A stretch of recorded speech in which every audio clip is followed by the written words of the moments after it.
देख रहे हैं एबीपी न्यूज। मैं आपके साथ शोभना यादव। भारत की बात आज मुरादाबाद से।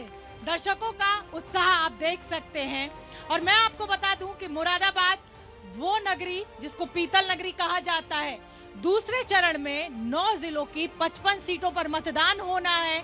वो मुरादाबाद जिससे सटे बिजनौर में आज अखिलेश यादव और जयंत चौधरी ने रैली की और बिजनौर से सटे सहारनपुर में खुद प्रधानमंत्री नरेंद्र मोदी और योगी आदित्यनाथ ने अपना दमखम दिखाया। दमखम तो दिखाया ही, साथ ही पुरानी सरकारों पर जमकर हमला बोला। दंगों का भी जिक्र हुआ सहारनपुर में। मुरादाबाद जहां पर मैं खड़ी हुई हूं वहां पर लगभग 45% मुसलमान आबादी है। बिजनौर जहां पर आज योगी आदित्यनाथ माफ कीजिए अखिलेश यादव और जयंत चौधरी ने रैली की, वहां पर लगभग 40% मुसलमान आबादी है। सहारनपुर जहां पर योगी आदित्यनाथ और प्रधानमंत्री ने अपना दमखम दिखाया, वहां भी 40% से ज्यादा मुसलमान वोट है। तो सवाल ये उठता है कि क्या इस इलाके में ध्रुवीकरण की धार पर चुनाव को तैयार किया जा रहा है? मेरे साथ दो बहुत ही खास मेहमान मौजूद हैं, मैं उनसे आपका तारुफ करा देती हूं। बीजेपी से गिरीश वर्मा जी मेरे साथ मौजूद हैं, जोरदार तालियां। और साथ ही समाजवादी पार्टी के नेता सैयद वसूदुल हसन साहब मेरे साथ मौजूद हैं। तो सवाल मेरा पहले बीजेपी से कि पहले चरण का मतदान गिरीश वर्मा जी पूरा हो चुका है, दूसरा चरण उन सीटों पर है जहां पर कि गढ़ माना जाता है समाजवादी पार्टी गठबंधन का। तो क्या लग रहा है, क्या नफा क्या नुकसान जिस तरीके से आज दंगों का जिक्र किया गया? आज पहले चरण का मतदान संपन्न हुआ और यहां से जीत की शुरुआत जो भारतीय जनता पार्टी ने पिछली बार की थी 2017 में, और वो 7वें चरण तक उस प्रकार हवा चलने वाली है। पूरे 5 साल परीक्षार्थी अपनी परीक्षा की तैयारी करता है और जिस दिन पेपर होता है उस दिन वो वोट डालने नहीं जाता। ये एक हताशा जयंत चौधरी जी की, जो आज अपना मत डालने तक नहीं आए। मैं आज दोपहर में नगीने में था, माननीय मुख्यमंत्री योगी जी नगीना भी आए थे आज, जो बिजनौर विधानसभा का पार्ट है। हम 80-20 की बात करते हैं, आप 40-45 की बात कर रही हैं। 80% वो लोग जो अमन पसंद हैं, 80% वो लोग जो विकास चाहते हैं, 80% वो लोग जो दंगा मुक्त उत्तर प्रदेश चाहते हैं, वो हमारे साथ हैं। अरे जब विकास की बात आप कर रहे हैं, काम की बात कर रहे हैं, तो फिर मुजफ्फरनगर दंगों का जिक्र क्यों? अपने काम अपने विकास की बात कीजिए ना अगले 5 साल। मुजफ्फरनगर दंगों का जिक्र हम नहीं करते। मुजफ्फरनगर की जनता चीख चीख के कहती है जो उनके साथ 2013 में हुआ। उस समय जयंत चौधरी जी कहां थे? 2013 में जब वहां जाटों के साथ नरसंहार हो रहा था, तब उनके पिता अजीत सिंह जी केंद्रीय मंत्री थे, वो केंद्र में बैठे थे, वो एक बार वहां लौट के नहीं आए। ले लेते हैं हसन साहब, तब आजम खां के इशारे पर वहां पर नरसंहार हो रहा था। सवाल ले लेते हैं। हसन साहब ये बताइए, ये कह रहे हैं गिरीश वर्मा जी की इतने हताश हैं कि खुद जयंत चौधरी आज मतदान करने नहीं गए, क्या ये हताशा है? देखिए, जयंत चौधरी जी एक राष्ट्रीय नेता हैं और इस वक्त वो आज भी बिजनौर में मौजूद थे, जैसा कि सब लोग जानते हैं, और बिजनौर में अपने कार्यकर्ताओं के बीच में थे और वोटर्स के बीच में थे, जिसकी वजह से किसी कारणवश वो वहां नहीं जा पाए वोट डालने के लिए। और मुझे उम्मीद है कि उन्होंने पोस्टल बैलेट से वोट जरूर भेजा होगा है ना, कि एक ऐसा सबक दें, एक ऐसा उदाहरण पेश करें कि जनता मतदान करे। लोकतंत्र का सबसे बड़ा उत्सव, उसमें खुद आरएलडी का नेता नहीं जा रहा है, इसको बीजेपी कह रही है। मैं वही बात कह रहा हूँ। मुझे उम्मीद ये है कि जयंत चौधरी जी ने पोस्टल बैलेट से अपना वोट जरूर भेजा होगा। पर ये चलिए, अच्छा ये बताइए हसन साहब, मुरादाबाद मंडल में मैं खड़ी हुई हूँ, एक भी हिंदू आपने यहाँ से उम्मीदवार नहीं खड़ा किया, तो आपको नहीं लग रहा कि इसका नुकसान आपको हो सकता है? हिंदू वोट सारा कंसोलिडेट होकर बीजेपी को जा सकता है। देखिए, ये लोकतंत्र है और लोकतंत्र के अंदर हर किसी को अपने हिसाब से उम्मीदवार उतारने की पूरी आजादी है। मुजफ्फरनगर के अंदर एक भी मुसलमान नहीं खड़ा किया गया समाजवादी की तरफ से। ध्रुवीकरण का आरोप सिर्फ बीजेपी के ऊपर क्यों? ध्रुवीकरण कहां से हो गया, मुझे आप बताइए ना। आपने अभी खुद कहा कि मुजफ्फरनगर में 40% मुस्लिम आबादी है, वहां पर एक भी मुसलमान समाजवादी पार्टी ने नहीं उतारा। तो ये कोई सवाल नहीं है आपका, ये कोई सवाल नहीं है। ये आपको सूट नहीं कर रहा है, इसलिए आपको लग रहा है कि ये सवाल नहीं है। ये सवाल इसलिए नहीं है कि मुरादाबाद के अंदर 6 सीटों पे अगर 6 के 6 मुसलमान हैं, तो ये लोकतंत्र है, लोकतंत्र में कुछ ये जायज है। गिरीश वर्मा साहब बताइए, 6 के 6 मुसलमान उम्मीदवार, कितना नफा कितना नुकसान? पिछली बार भी 6 के 6 ने मुस्लिम उतारे थे यहाँ पे, और सत्ता का पूरा दुरुपयोग किया। सत्ता इनकी थी, उसके आगे 4 लोग जीत गए थे, लेकिन जो इनके कुकर्म थे उसके बाद में 2017 में हम इनकी जोड़ी इन्होंने कांग्रेस से गठबंधन करके लड़े तो हमने इन्हें हराया। 2019 में ये बहन मायावती से गठबंधन करके लड़े और लोकदल से गठबंधन करे तो हमने इन्हें हराया। तो चलिए ठीक है, मैं नगर विधानसभा की बात कर रहा हूं। नगर विधानसभा में तीनों में के लड़े तो हमने इन्हें हराया और 2022 में अब ये जैन चौधरी से मिलकर लड़ रहे हैं, हम इन्हें फिर हराएंगे। ये जहां सब मुस्लिम को दें, यहाँ की जनता हमारे साथ है, जनता यहाँ मौजूद है, यहाँ की जनता हमारे साथ है, भी बजा रही है और जनता सब जानती है। सवाल जनता की तरफ से भी होने चाहिए, बताइए।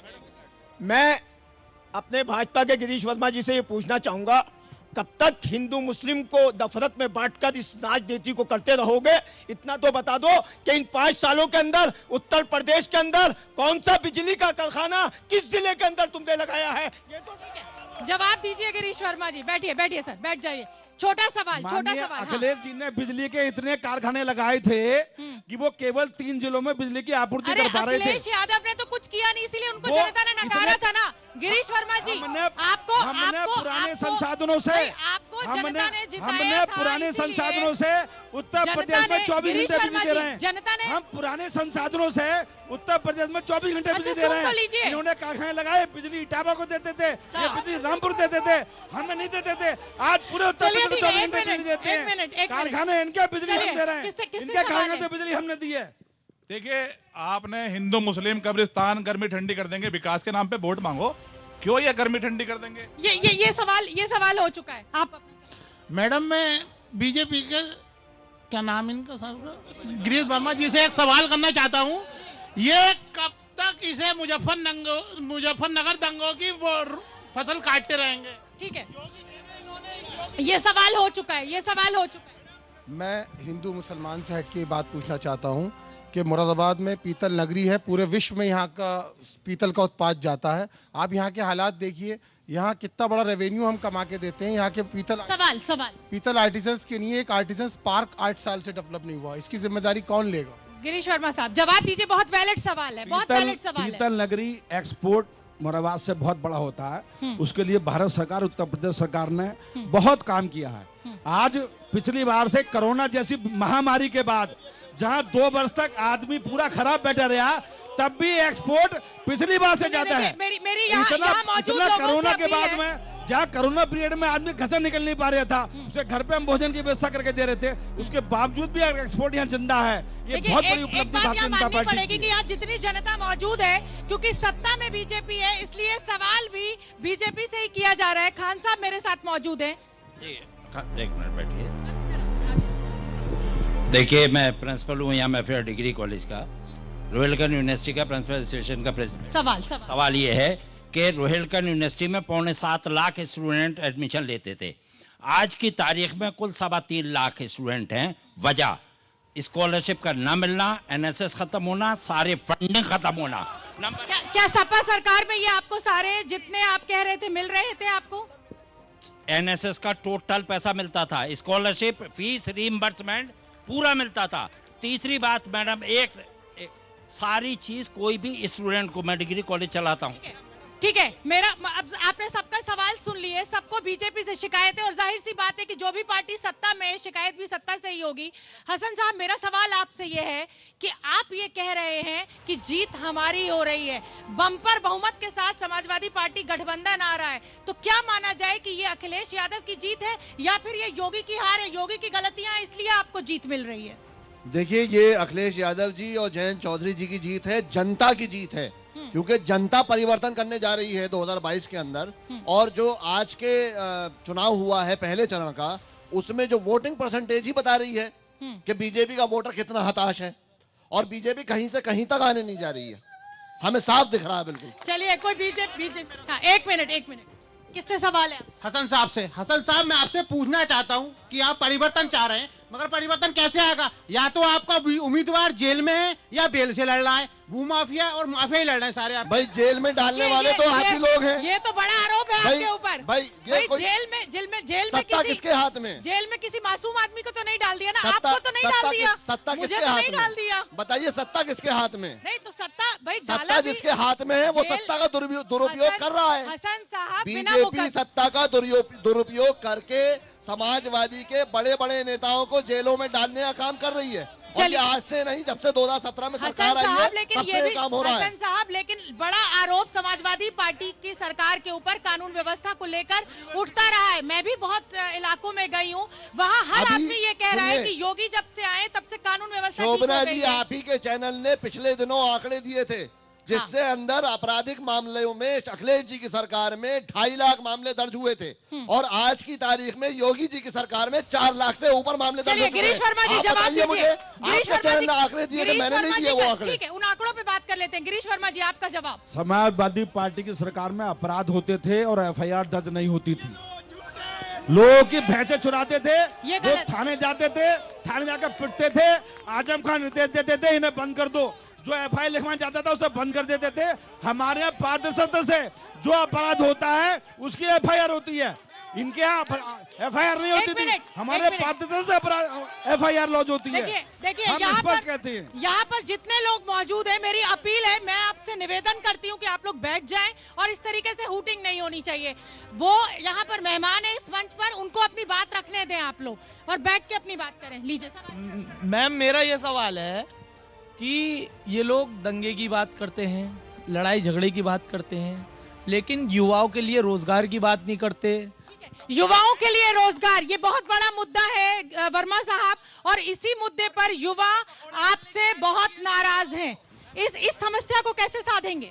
रोजगार का मतलब ये लोग केवल सरकारी नौकरी समझते हैं और केवल सरकारी नौकरी, बाकी जो व्यापार कर रहा है वो रोजगार नहीं कर रहा। आप रोजगार नहीं कर रही, आप एंकर है, आप रोजगार नहीं कर रही। हमने 5 लाख लोगों को सरकारी नौकरी दी है। ठीक है, एक मिनट। देखिए, जनता के सवाल होने बहुत जरूरी है इस मंच से। भारत की बात में भारत के लोगों की बात जरूर होनी चाहिए। सवाल मेरा सवाल जो है समाजवादी जी के प्रवक्ता से है।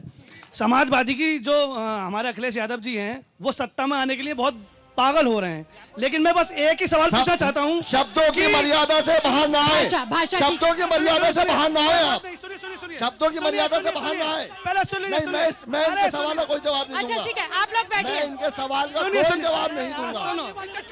मैं इनके सवाल का कोई जवाब नहीं दूंगा। हो गया।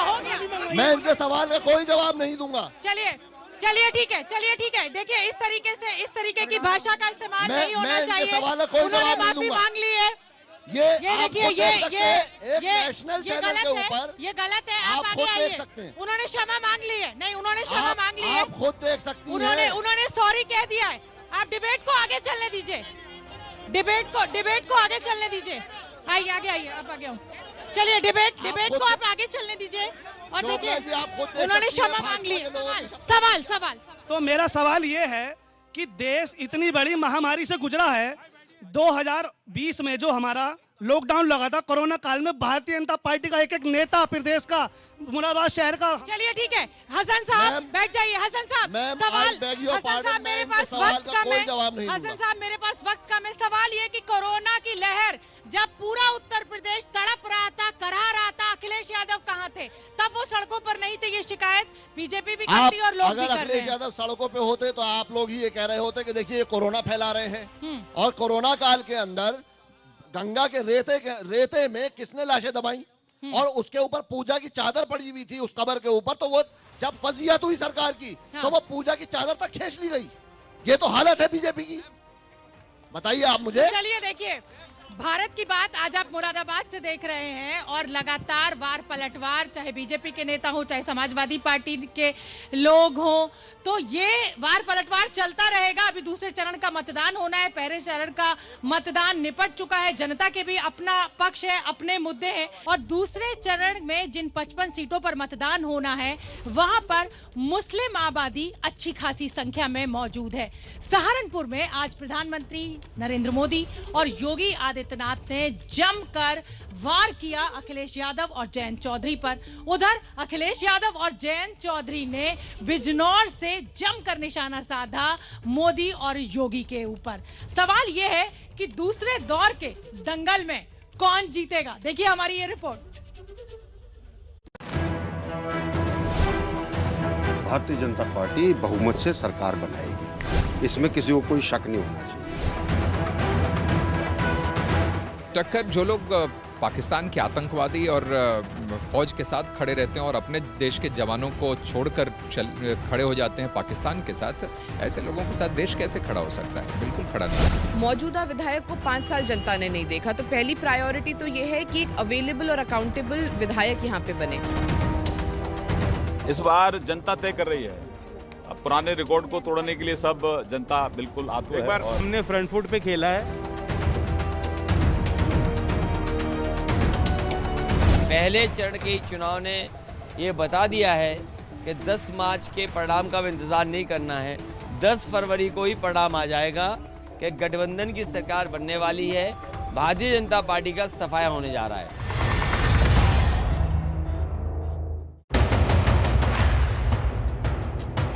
यूपी में पहले दौर की वोटिंग खत्म हो चुकी है। 11 जिलों की 58 सीटों पर लोगों ने तय कर दिया है कि वो क्या चाहते हैं।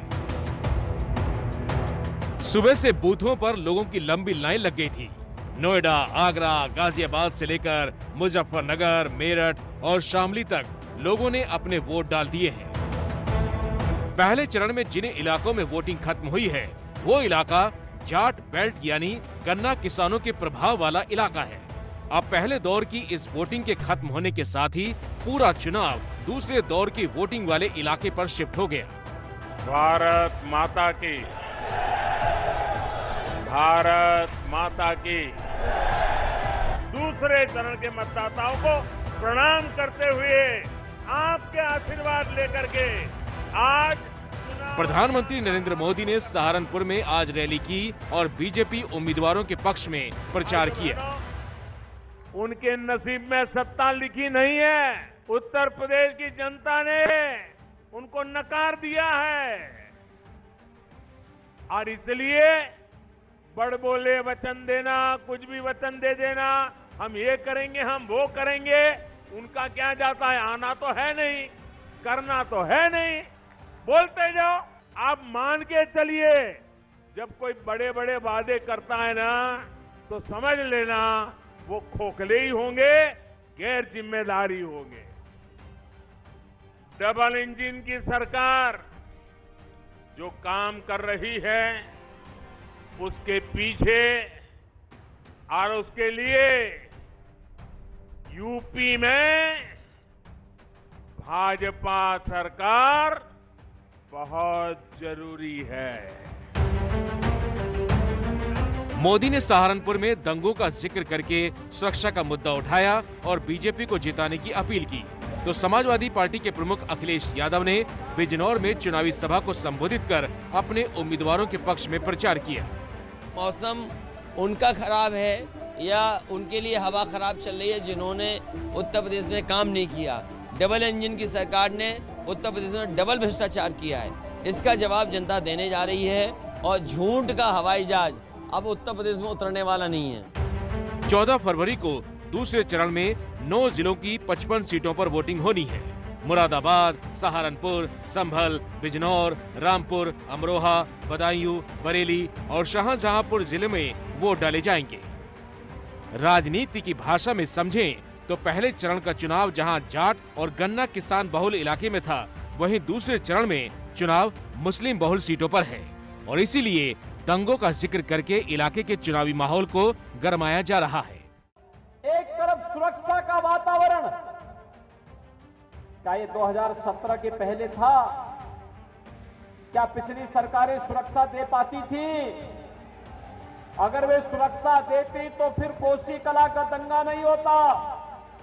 अगर वह सुरक्षा दे पाती तो जवाहर बाग की घटना नहीं घट होती, आगरा का उपद्रव नहीं होता, बुलंदशहर का उपद्रव नहीं होता, अराजकता नहीं फैलती, अव्यवस्था नहीं फैलती। मुजफ्फरनगर में गौरव और सचिन जैसे निर्दोष नौजवान बहन की रक्षा करते करते अपने आप को बलिदान नहीं कर पाते। लेकिन भाइयों बहनों, पिछली सरकारों के एजेंडे में सुरक्षा कहीं थी ही नहीं। सुरक्षा उनके एजेंडे में थी ही नहीं, क्योंकि सुरक्षा के लिए खतरा कोई और नहीं, वे स्वयं ही खतरे बने हुए थे।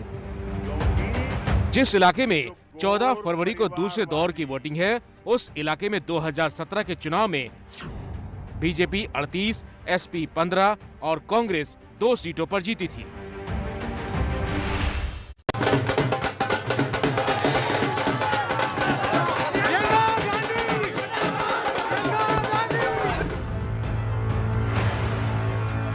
सहारनपुर के समस्त भाई और बहनों को आदर पूर्वक नमस्कार। किसानों का कर्ज माफ हुआ था, संभल जनपद के 65,000 से अधिक किसानों का। घोर परिवारवादी लोग खोखले वायदे किए जा रहे हैं। अत्याचार हो रहा है, दलितों पर अत्याचार हो रहा है, गरीबी, इसमें अपना उद्योग कारखाने बंद कर दिए गए और 3 काले कानून ये बताया गया कि किसानों के हक में है। किसान जब विरोध किए उस बात को लेकर के कीलें लगा दी गई तो कहते हैं देखो योगी जी ने उसको जेल में डाल दिया, उसको जेल में डाल दिया। अभी तो सिर्फ अंगड़ाई है, आगे बड़ी लड़ाई है।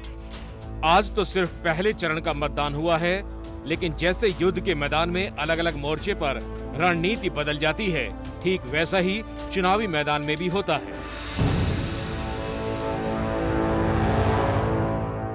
भारतीय जनता पार्टी को बताइए कि हमें 8 सीटें जीतना और 8 सीटों पर जीत हासिल होना जरूरी है। बिजनौर बहुत महत्वपूर्ण जिला है। पिछली बार भी गठबंधन के दोनों लोकसभा के सांसद जीते थे। इस बार हमें उम्मीद है कि इस गठबंधन को भी पूरी की पूरी सीटें गठबंधन के साथ होंगी, इसलिए चुनाव जरूरी। अभी तक जो जन समर्थन दिखाई दिया है, जो उत्साह और जो जोश दिखाई दे रहा है, ये बता रहा है कि गठबंधन जीतने जा रहा है। और घबराहट इसी में है कि भारतीय जनता पार्टी पुराने मुद्दों को उठा रही है, बल्कि अपने नए फैसले क्या करेगी वो नहीं बता रही।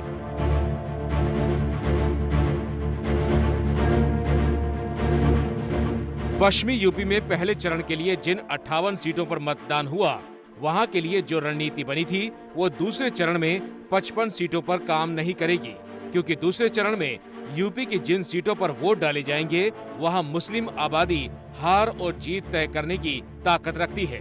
और इसी समीकरण वाले इलाके में वोटिंग से पहले सीएम योगी का एक बयान चुनाव में बड़ा मुद्दा बन गया।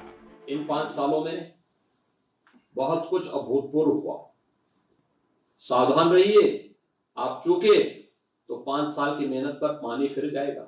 और इस बार उत्तर प्रदेश को कश्मीर, बंगाल और केरल बनते देर नहीं लगेगी। आपका वोट मेरे 5 वर्ष की तपस्या पर आपका आशीर्वाद तो है ही, पर यह भी ध्यान रहे कि अब वोट आने वाले वर्षों में आपके भयमुक्त जीवन की गारंटी भी बनेगा। जय जय श्री राम। योगी के इस बयान को लेकर राजनीति गरमाई हुई है। विपक्ष हमलावर है और माहौल में धार्मिक ध्रुवीकरण का रंग भरने की कोशिश हो रही है। राजनीति विज्ञान के छात्र के तौर पर सीएम योगी के इस बयान को समझेंगे तो समझ जाएंगे कि इस बयान का सीधा संबंध दूसरे फेज की वोटिंग से है, जबकि दूसरे चरण में जिन सीटों पर वोटिंग है उन इलाके में 40% से ज्यादा मुस्लिम वोटर हैं। बीजेपी गठबंधन ने एक मुसलमान को टिकट दिया है। समाजवादी पार्टी ने 20 मुस्लिम उम्मीदवारों पर दांव लगाया है। बीएसपी ने 23 मुस्लिम उम्मीदवार उतारे हैं, जबकि कांग्रेस ने भी 20 मुसलमानों को टिकट दिया है।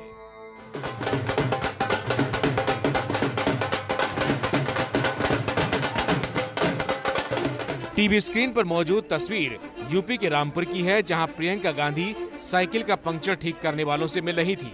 प्रियंका मुरादाबाद से लेकर रामपुर तक वोटरों से मिल रही है, रोड शो कर रही है। कोशिश बस इतनी है कि वोटरों को कैसे अपने पाले में लाया जाए। जो हमारा घोषणा पत्र है वो हमने 1 साल से हमने जो घोषणा पत्र की कमेटी है उनको उत्तर प्रदेश के कोने कोने में भेजा कि आप जनता से बात करिए, जनता से की जो समस्याएं हैं उनको सुलझाने का आप कोई माध्यम निकालिए और उसका एक खाका तैयार करिए। तो उसके लिए ही जो हमारा घोषणा पत्र है उसमें सिर्फ महिलाओं के लिए नहीं, महिलाओं के लिए, किसानों के लिए, दलितों के लिए, ओबीसी के लिए, सबके लिए हमने सोचा है कि क्या हम कर सकते हैं। अब आपको यूपी के बरेली ले चलते हैं, दूसरे चरण में बरेली में वोटिंग होनी है। एबीपी न्यूज संवाददाता अजय दुबे बरेली में मौजूद थे, जहां लोगों से बातचीत करके ये जानने की कोशिश की कि हवा किस तरफ की है। उत्तर प्रदेश में चुनाव के वोटिंग की तारीख नजदीक है। अब जब वोटिंग नजदीक है तो आम लोग वोटिंग को लेकर क्या सोचते हैं, चुनाव में क्या राय है।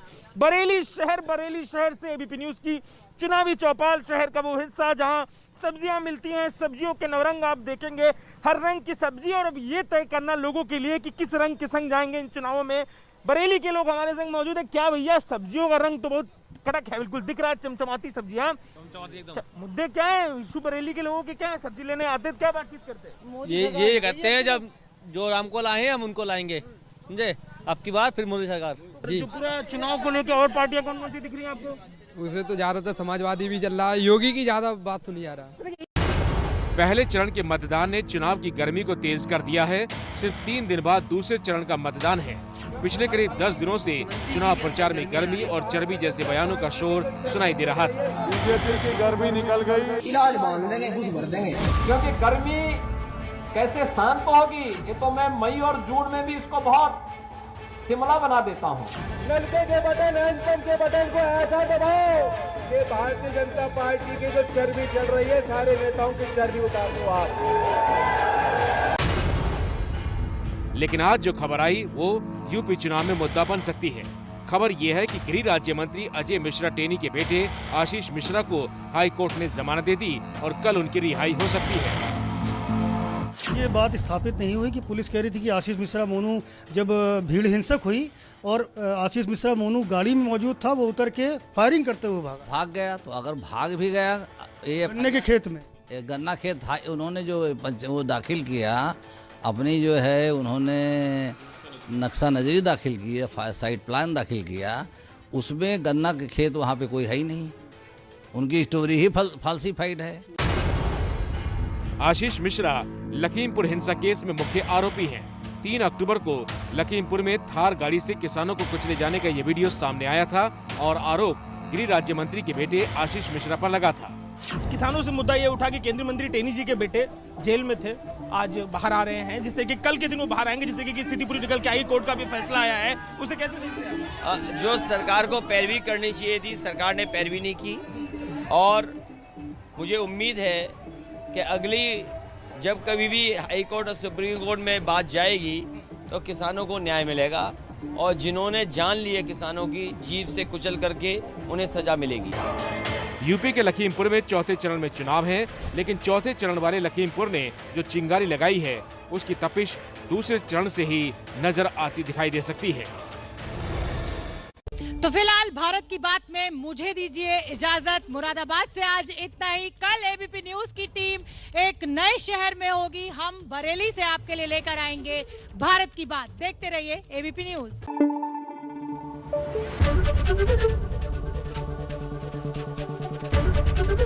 एबीपी न्यूज आपको रखे आगे।